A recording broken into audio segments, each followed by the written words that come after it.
Next, we're going to be talking about our lustre creams. Now, lustre creams are a wonderful way to hydrate your leather as well as potentially add color back into them. Now, the problem with this is that though many lustre creams do contain color in them, not every style of shoe that you own may have a corresponding lustre cream to match. In this case, we do also have our neutral lustre cream, which is wonderful when you don't have the exact right color and you're worried about tinting your shoes a little bit too much. It won't add color back to the shoes themselves, but it will still hydrate them and make sure that the leather stays moisturized and won't start to crack or have other issues down the line. It can also help to hydrate some of the wrinkles out that you particularly see in shoes like these Oxfords. Now, we're going to do first, after cleaning off the shoe, making sure that there's no dirt or other debris still on it, we're going to remove those laces as well. We don't want to get them in the way, and we want to make sure we hydrate the whole shoe.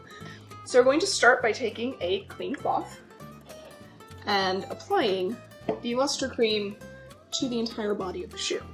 Now, you may find that if you also have shoes with a leather heel or a leather stacked heel, that's also a wonderful place to apply a little bit more lustre cream. And we're going to apply a fairly generous amount. You don't need it actually glooping up on top of the leather, but you do want to make sure that you give a fair amount to it. Think of it just the same way as moisturizing your own skin.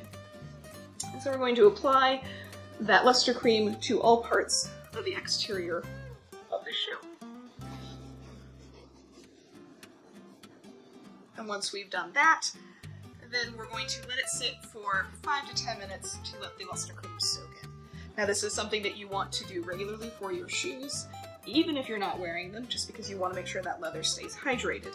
If you've gone through a particularly brutal season of rain, mud, anything like that, that's a great time to clean your shoes off and apply lustre cream as a form of hydration and care.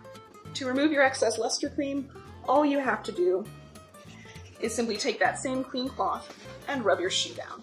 You might notice that this also starts to give it a wonderful shine. If you have areas of wrinkles in the toe, you can also stuff it, whether with a shoe tree or with newspaper.